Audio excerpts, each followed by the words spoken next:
Hello and welcome to another edition of the Irish EBF Auction Series Shout Out. And I'm delighted this week to have as a guest Ado McGuinness, just a few days after a landmark success, Ado, Group 1 in the Prix de l'Abbé with A Case of You.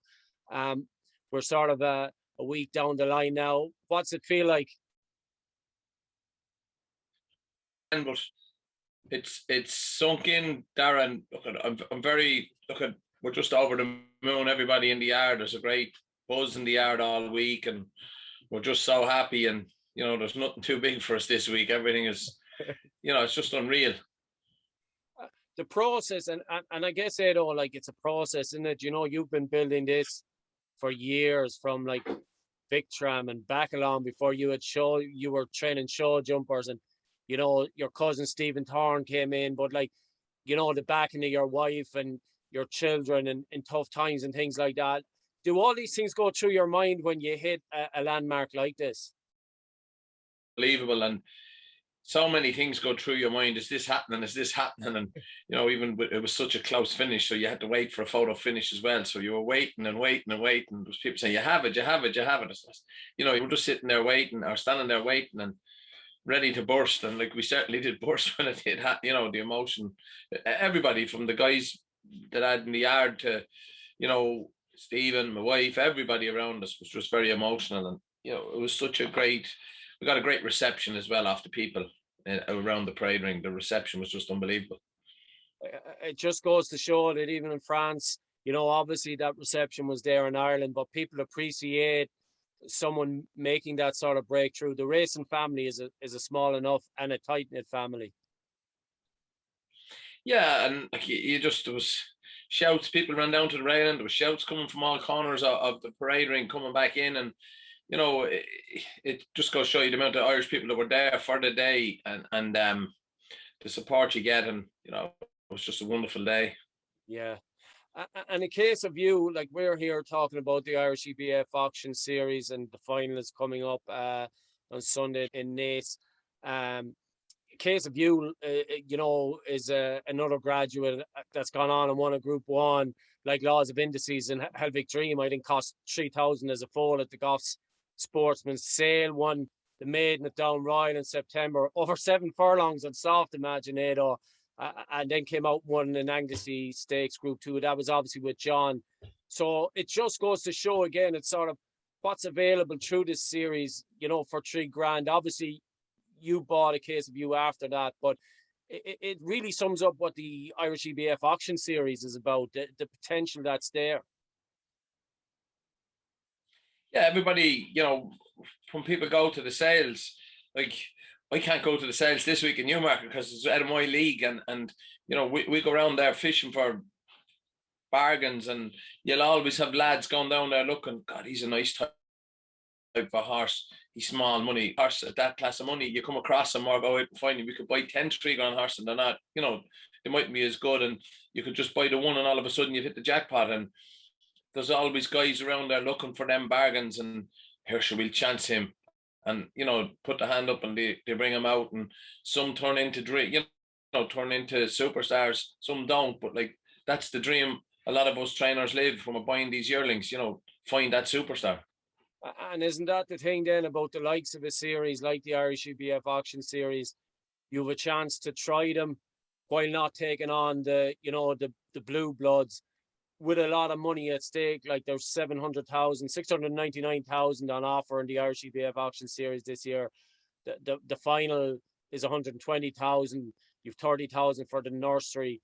There's huge money on offer there while you're trying to find out about them. Yeah, look at even this year we won 2 maidens with 2 different horses, and we got the ITM incentive as well. We got the 10-grand bonus. We were back at the sales last week. The boys spent their money, spent more money again for more horses, and they're great incentives. These type of incentives, plus the prize money is huge for winning a maiden. You're getting that bit extra, and the same with these series and the finals. And you don't have to win it, even if you're in place money there, and you're getting you're getting a nice few quid. And he might be only an 80 rated and you're still getting a right few quid with it. And they're wonderful ideas for these for these racing, these 2-year-olds and that. And they're not as I said, we're not looking at Aga Khan horses or Coolmo horses. And as I said, it's brilliant when we can do that. Yeah, and then when they turn into Group 1ers, it's unreal. And as I said, we've had 3 of them this year alone, bought for cheap money, Laws of Indices, Helvig Dream, and now A Case of You. It's remarkable. A Case of You has come out of it well, Ado. Yeah, he's a super. Yeah, all systems go. We're getting ready for America. We're going to go to Breeders' Cup with him at the moment, and it's all systems go. He's back. We rode him. He done a couple of days in the beach. Actually, after he came back the next day, we've done a couple of days with him just chilling, and he had a little canter this morning, and he's never left a nut since he ate up even the evening he won the race. The boys fed him before they put him on the lorry, and he just licked the pot clean, and that's goes to show you what type of horse he is. He's just so laid back. He wants to eat, sleep, drink, eat, sleep, and race, and that's a great thing to have in a horse. And is he improving? I mean, obviously went from finishing second in the Flying Five. Sure, he should be sprinters, like tend to improve with age, don't they? Definitely, and we felt from the start of the season right to now, this horse has got faster and a lot faster, and we've a couple of fairly smart, good, solid listed and black type horses there that are sprinters. And before, like, you start off an early 3-year-old and you're working them with these type of horses, they struggle with them. But believe you me, these horses are struggling with him now, and that's we have through the progression of the whole season, and especially in the last 2 months, I can't believe how this horse has just got faster and faster, and that's why we dropped him back to sprint. And I just said, we have to go back, and we knew it'd sharpen him up anyhow because he's so laid back. But he, like, as a sprinter, a 5 furlong sprinter, you need them to stay as well. I know people say, he didn't stay when you run them over 6, but even as a 5, you can get a horse with a burst of speed and are very, very fast for 4, and they tread water in the last half of furlong. But this boy is the opposite. He's getting quicker in the last half of furlong, which is, that's what you really want in a very, very good sprinter. And is that the way then he's ridden with that in mind, or was it just the way, say, the race panned out? Like, obviously Ronnie Whelan gets in front in the last ride and it's a genius ride. Like, would that be the way he'd be ridden anyway? Yeah, well, he's won his Group 3. I know today John won with him. He bounced out and he made all, I think. 3 with me and Naas, he came from a little bit off it.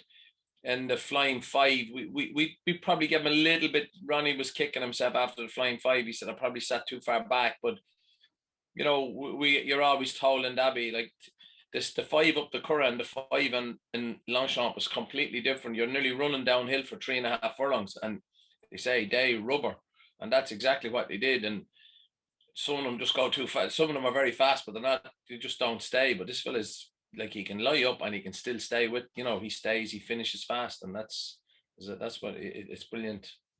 And would you have ever dreamed of being taking a horse to the Breeders' Cup? I mean, you always have dreams. Did you ever think the Breeders' Cup was in the future for Ado McGuinness? Definitely not, because usually if I had a horse capable of going to the Breeders' Cup, we'd be sold, and when you're starting off in this game too, like, you have to sell your horses to, you produce, like, if I have a horse that wins a maiden and I feel he might be black type and someone comes in with a lot of money, do I gamble 200 grand if he's offering you 200 or 250 grand? If he runs the next time and gets beat, he's only worth half of it.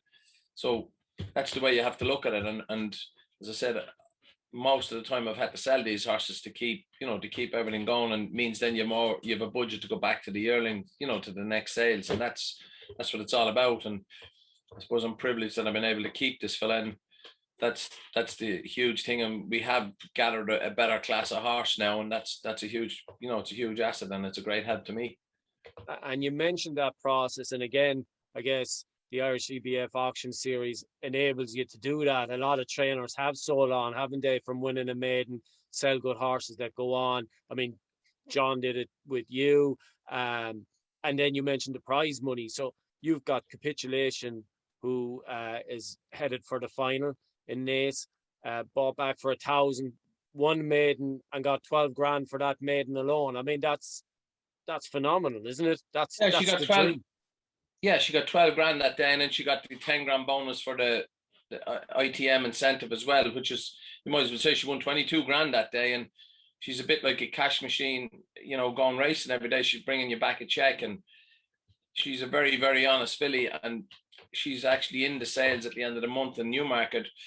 Like, she's a real filly for somebody to go, you know, you could sell her anywhere around the world. She's not going to be a superstar, but she'll win plenty of races, and she'll definitely give some people a lot of fun, and my guys are getting a great lot of fun out of her at the moment. And she has been very consistent, though. You know, she's been second and third since. And you're definitely looking at heading for Naas on the 17th.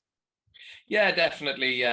That's on the agenda, and then she'll probably go to the sales after that. And if we get enough money for her, she'll be sold. And even before this race, the sales race, when she was placed a couple of times, we had a few offers from America. Now, they're not mad offers, but there were a few good, solid offers. And like I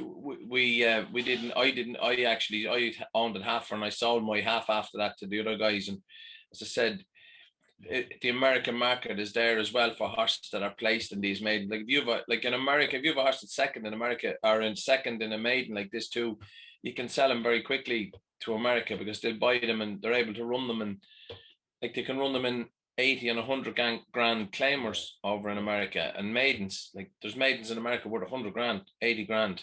Like, and it's, once they see that form here, they like you end up with a very valuable, you know, a valuable horse. Yeah. And you have been, obviously you were saying Newmarket is a bit rich, but you have been active, and it used to always be your model. But, you know, again, I guess this prize of money that's available makes you think, and you have bought a few Tattersalls Ireland at Goffs and things like that. And again, I don't know, would you have much to say about what you picked up? And again, would you be looking at targeting some of these races next year? Yeah, we actually were launching a new investment yearling plan next week. We're going to launch that next week, and we're going back to the sales again. We have bought, I think we've about 6 or 7 there at the moment, and we're going to buy a few more. And I know we'll be back in Goffs, we'll be back in Tats as well. And as I said, we're going to launch this new investment yearling scheme next week, and hopefully we can gather in some more punters as well, and investors into the yard, and kick on from there. Like, as I said, the more lottery tickets you have, the better chance you have of winning the lottery. And that's just basically it. The more horses you have, the better chance you have of winning these, you know, these type of prizes. And that's a big selling point, though. That helps you, Ado, doesn't it? If you're particularly with syndicates and that, if you can say, listen, there's 700 grand here, 24 races. We won't be against Dubaways, Galileos. You know, yeah. We have genuine. You know, if we're a bit lucky, we have genuine chance of making money and maybe selling on a horse or whatever. There's money to be made here, without a doubt. And like, to win a maiden, like if lads go out and give 15 grand for a horse, and all of a sudden he wins a maiden, you nearly have the price from back, and then the scheme on top of that, plus you have him sold. Even if he's second in a maiden, they have a nice few quid, and you can get him sold. So it's a great incentive to be able to showcase this quality of horses. And as I said, I'm not looking at Galileo going by me, or, you know, a Dubawi going by me every day, like, you know, in them type of races. And that is, it's very important for the trainers that aren't as big, you know, not the huge big trainers. It's very, very important for these guys to be able to do that and showcase what they can do, and then they can sell the horses as well and survive, you know. We're looking at Naas, Irish EBF have sponsoring 6 of the races. It'll be a good card. It's there's the 150 grand for the auction series in the nursery and further Irish EBF races. I know it's a week down the line, but you'll be hoping to have a few runners throughout the card, yeah. I'd imagine. We will do, yeah. We'll probably run 4 or 5 there next week, and we're winding down a bit with some of the other horses. We've actually 3 going to the Balmoral next week in Ascot as well, and we're winding down for some of them horses at the moment. And I know we've a few horses there for Dundalk for the winter, and we're going to sort of travel a bit then with the other horses through to the Middle East later on in the year. There's great prize money out there, and there's great incentives to get there. So we're going to travel some of them better horses out there as well. So you're talking about the likes of which current option, maybe Salt and Stall, these types? Yeah, we've current option Salt and Stall. We've the Laugh a Minute is there. We have what else we got? Pierre Lepan, he's there. He ran last week. No, he wasn't. The ground just got too heavy, and we've another horse there, Petreville. So we've plenty of options. Borman is there. He's back. He's just back in work. So there's plenty of options there to go and travel these horses and get a good we won a nice few quid last year in Doha with Borman, and they're huge prizes, and it doesn't cost a huge amount to get out there. And the year started like that, and really it hasn't stopped. I mean, the Group 1 is the icing on the cake. You've had more winners than you've ever had by a good bit. If Capitulation could get some of the 120 grand at Naas on the 17th, that would be a fairy tale. But you've lived the fairy tale already. Yeah, we have, but the guys have a great team around me, and we all work hard, and that's why the horses have stayed healthy, touch wood, all year, and we've been lucky that way. And there's no reason why she can't gather a few quid next week. She's a very honest filly, and I think she'll get a check somewhere next week. And that's the good thing about it. You don't have to win the race, but you still get a nice, there's great money there for it. Yeah. Well, the forfeits and entries are on Tuesday the 12th, the decks then the 15th, and the race itself the 17th. As Gary Player once said, the harder I work, the luckier I get. Fair play to you, Ado. Thanks a million for chatting in the shout out, and the very best of luck with Capitulation and Case of You and all the rest of them. Thanks very much, sir. Dead on.